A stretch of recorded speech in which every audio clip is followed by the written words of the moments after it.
The moment his breath hit the frozen air of Virex Station 09, it fogged like a ghost escaping his lungs. Lights flickered. Something was wrong.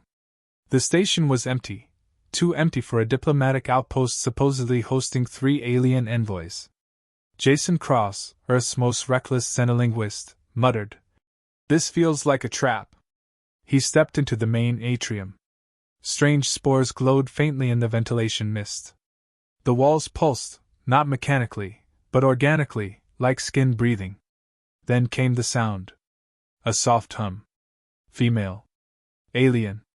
Not mechanical at all. He followed it. And found her. Naked. Glowing. Curled under a silver thermal veil on the biolab floor, shivering like a fevered star. Her skin shimmered with translucent emerald and gold veins. Her eyes, liquid obsidian, fixed on him, wide with horror. "Don't move," she said, voice cracking. "Don't come closer. You don't know what I am." Jason froze. 9 feet tall. 4 fingers. Delicate fangs. She was an Aethery. A race Earth hadn't even formally spoken to yet. And yet here she was. Alone. Hurt. Vulnerable. "I'm not here to harm you. I thought this place was evacuated." "It was. Because of me." She winced, clutching her side. "I broke protocol. I touched a human." His breath caught. "You touched someone? What happened?" She didn't answer at first. Just stared at her hand like it was a weapon. Like it betrayed her. Then softly, "He kissed me. And then the sickness came. It's spreading. They call it a contact curse." Jason stepped back. "Wait, you're saying... I mean, is this like a virus?" She shook her head. "No. Worse. It's your soul. Your chemistry. Your need. My body is rewriting itself. My people exiled me." Jesus. Jason had studied alien biochemistry, sure. But this? This wasn't illness. This was transformation. He swallowed hard, drawn to her. Not just because she was stunning, though she was, impossibly so, but because something in her voice cracked something open inside him. She sounded lonely. "Why didn't you leave the station?" "Because I can't stop thinking about him. About that moment. And it's changing me." She pulled the thermal veil tighter. "And now I feel things I'm not supposed to. Hunger. Longing. Pain. Not just physical. Emotional." Jason knelt down, still several feet away, and met her gaze. "What's your name?" A pause. Then, "Zara. I'm Jason." She gave a soft, bitter laugh. "You smell like him." His skin tingled. "I promise I'll help. I'm good at breaking protocols too." "No," she whispered. "You're not supposed to be here, because I'm not safe anymore. I dream of humans now. I want things we were engineered not to feel. And every time you speak..." Her voice trembled. "It gets worse." Jason should have left. Every instinct screamed go. But curiosity, empathy, and a dangerously blooming desire rooted him in place. "Then maybe," he said, rising slowly, "you're not broken. Maybe you're evolving." Silence. Her obsidian eyes glistened with something raw. And then, without warning, alarms shrieked through the base. "They're coming," Zara whispered. "My people. They'll kill anyone who tries to touch me again." Jason stepped closer. "Then we better make that touch worth it." Her eyes widened. The air between them pulsed. The warning lights painted the corridor blood red. Sirens echoed like morning bells through the bone-chilled silence of Virex Station.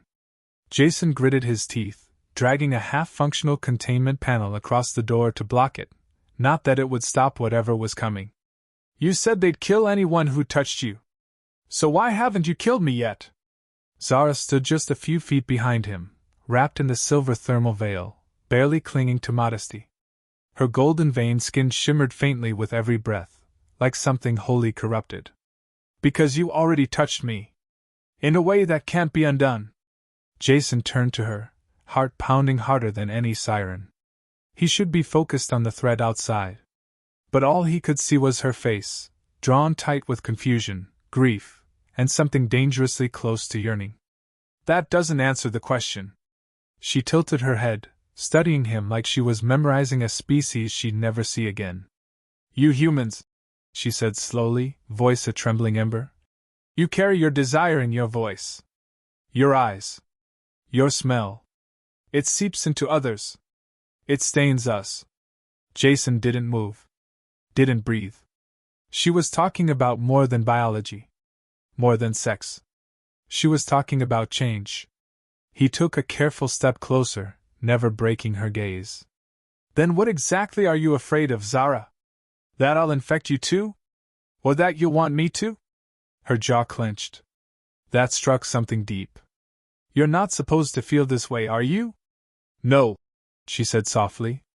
We were engineered for clarity. For peace. No jealousy. No obsession. No love. Just unity and function. She looked down at her hands, slender, deadly, trembling. But ever since he kissed me, I dream in colors we don't have names for. I crave the warmth of skin. The chaos of it. Her eyes rose to meet his again. And now you've made it worse. Jason's throat tightened. He hurt you? She hesitated. No. That's the worst part. He made me feel seen. He made me feel. Her lips parted. She couldn't finish. Jason took another step. You're feeling because it's real. You're not sick, Zara. You're alive. That did it. She moved. One stride. Two. And suddenly she was in front of him, towering over him, the heat of her skin making his breath catch. Her fingers hovered near his chest, shaking. I shouldn't. I can't. He reached up, slow and deliberate, and placed his hand over hers. Then don't think. Just feel. The moment they touched, it wasn't like before. There was no fire or lightning. No dramatic crescendo. It was quiet. A slow, aching exhale. Her lips parted. Her breath hitched. The tension between them stopped being electric, and became magnetic. Her skin was hot, feverish, but not hostile. She leaned in, chest rising against him, her scent like frost and honey. Their foreheads touched. Why you? She whispered. Why does it hurt more when you're kind? Jason didn't have an answer. But her voice wavered. And then she whispered something barely audible. I think I'm falling in. He stiffened. Falling into what? Her eyes shimmered, wide and black and lost. The human word is love. The alarm stopped. Silence. Jason turned toward the hallway, but it was already too late. The door behind them hissed open. A tall, armored figure stepped in, sleek silver, faceless visor, long obsidian rifle held low but ready. Ethery enforcer. Zara went rigid. Her fingers dug into Jason's shirt. Zara of the Fifth Bloom. The voice echoed through a reverb modulator. You have been infected. You must submit. Jason stepped between them, stupidly human and entirely unarmed. She's not infected, he said. She's becoming. The enforcer cocked its head. You misunderstand, human. This is not a virus. This is emotional entropy. If she bonds with you fully, her genome destabilizes. She dies. Zara gasped. Jason turned. You didn't know? She shook her head. Slowly. Horrified. The enforcer raised the rifle. Stand down. Do not touch her again. She may yet survive partial exposure. Jason looked into Zara's eyes. Fear. Pain. And behind it, the beginnings of choice. Do you trust me? She didn't answer with words. She kissed him. It wasn't gentle. It was desperate. Raw. Terrified and beautiful. Her claws dug into his back. His hands pulled her close. Every nerve screamed with the impossibility of it. Behind them, the enforcer shouted. Something clicked. Then a shot rang out. The shot burned past Jason's shoulder, blistering the wall behind him. Zara pulled him down with inhuman speed, her body shielding his as she twisted mid-fall, landing hard, her breath bursting from her lungs in a cry too raw to be anything but alive. Smoke filled the air. Somewhere, the enforcer shouted again. But Jason didn't hear it clearly. All he could focus on was her. Zara's skin was glowing again, but not softly this time. Her veins were lit like wildfire beneath glass, her breath ragged, her pupils wide and unfocused. Her body shook in his arms, and her claws scraped against the floor, gouging deep marks. Zara, hey, stay with me. Look at me. She blinked, lashes fluttering. Her mouth opened, but all that came out was a hoarse sound, half warning, half need. Jason. It's accelerating. What is? He asked, already afraid he knew.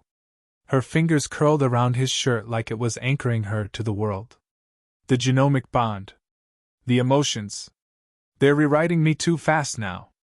I touched you again. And I kissed you. That's enough to complete it. Jason's heart hammered against his ribs. You're saying that kiss could kill you? She nodded once, barely. It's not just a metaphor to us. Our people don't fall in love. They fall into collapse, cellular, psychic, molecular. We weren't built to feel this much. He felt like the floor had disappeared beneath him. Then we need to undo it. Break the bond. Something. She gritted her teeth, her jaw trembling. It's too late. The moment I kissed you, the conversion began. But I don't regret it. Jason shook his head. Don't say that. Don't make peace with this. We can find a way, an anti-bonding agent, or resequencing, or something. She managed a smile through the pain, a bittersweet curve of her lips. You always think like a human. Always looking for a cure instead of asking why the system demands we call love a disease. Outside, more footsteps echoed, heavier this time. More enforcers. Maybe worse. Jason pulled her into the shadows behind a collapsed console, his breath shallow. He tried to focus. Think. Think, damn it. Tell me everything. About the bond. About your people. About the reason you can't survive loving me. Zara coughed softly, and Jason saw a thin trace of light blue bioluminescence at the corner of her lips. Her blood.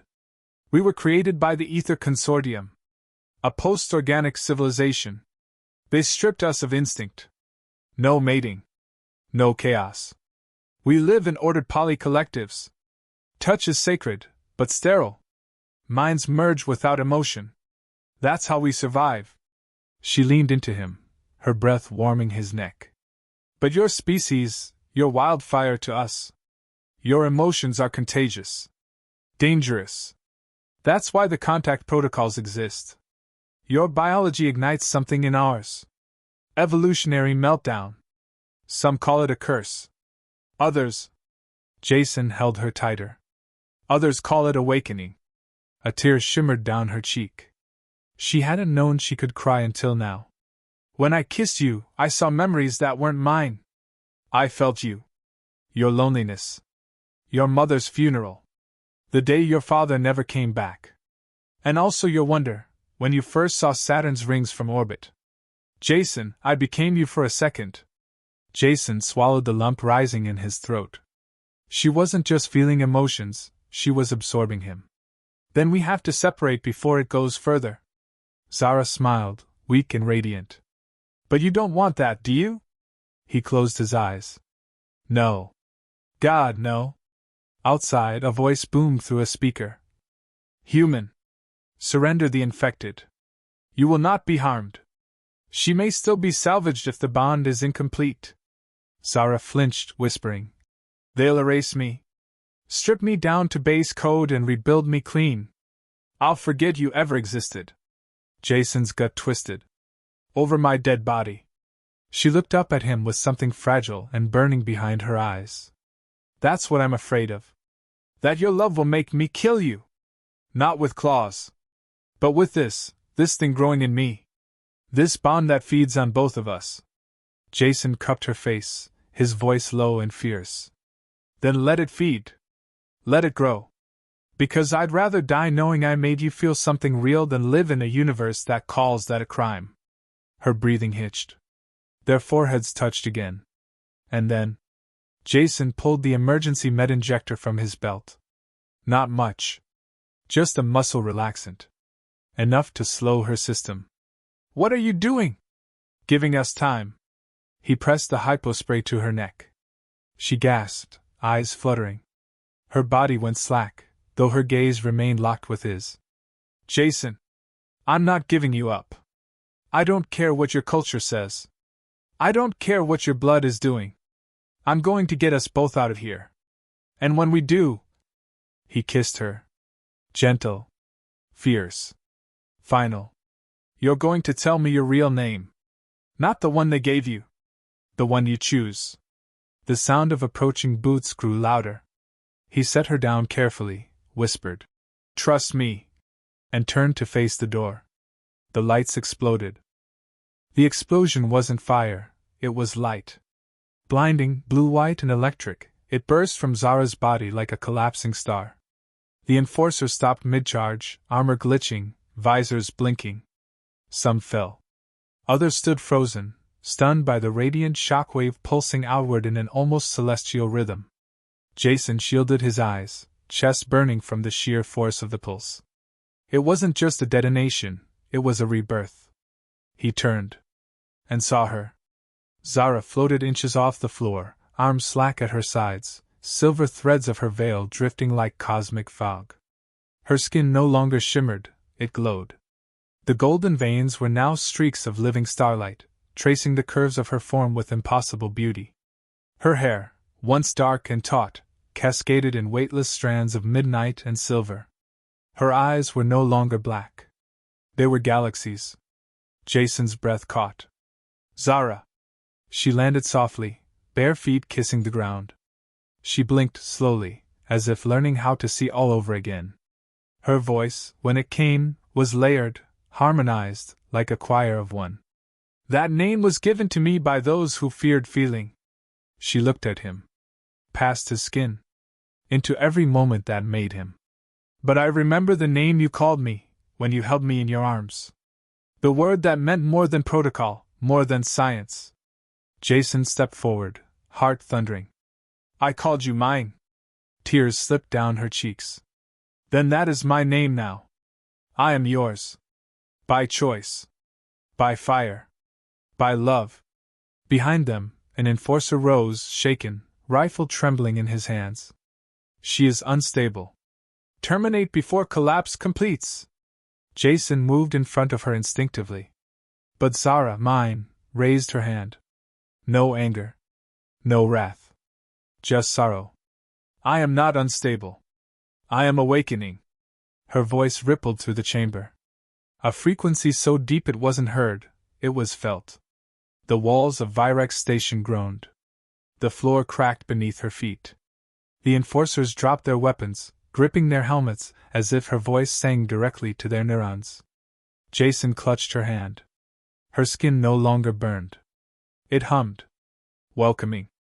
Intimate. Alive. You're changing the station. No, she said softly. I'm changing everything. My species. Our laws. The code that bound us to silence. Jason looked into her galaxy eyes. What happens now? Zara turned toward the Enforcers, who now knelt, not in surrender but in awe. I am proof that love isn't weakness. That emotional chaos births new stars. I will go to the High Matriarchs and speak with a voice they can no longer mute. Jason felt his chest tighten. And me? She turned back, smiling, a smile filled with too many lifetimes and only one heartbeat. You already gave me the most human thing in the universe. The choice to love. But where I go, it will not be safe for you. Jason stepped closer. Neither is Earth. She tilted her head. Curious. Hopeful. You'd leave your people? I already did the moment I kissed you. Her expression softened, wavered, then cracked open with joy and grief at once. Then come. Walk with me into a world that doesn't exist yet. Help me build it. Behind them, the station's AI reinitialized, mechanical voice chiming. Warning, molecular destabilization in progress. Unknown Ether-Earth hybrid detected. Core containment breach within 9 minutes. Zara glanced up. Her glow dimmed slightly. They'll try to erase this place. Wipe the data. Pretend I never changed. Jason's jaw tightened. Let's leave them something they can't erase. He pulled the communicator from his belt, hit record. This is Jason Cross. Xenolinguist, Human Diplomatic Corps. Virex Station has seen first contact of an unprecedented kind. Not technological. Not hostile. Emotional. Transformational. I am here to say what the records won't. Humanity didn't infect an alien. Love did. And she gave it back. He looked at her. If this transmission makes it out, remember her name. The name she chose. Zara stepped beside him, voice steady and shimmering. I am mine. And I am no longer afraid to feel. The station began to rumble. Lights dimmed. But between them, the world had never burned brighter. She reached for him. He took her hand. And together they stepped through the breach. Into light. Into memory. Into legend.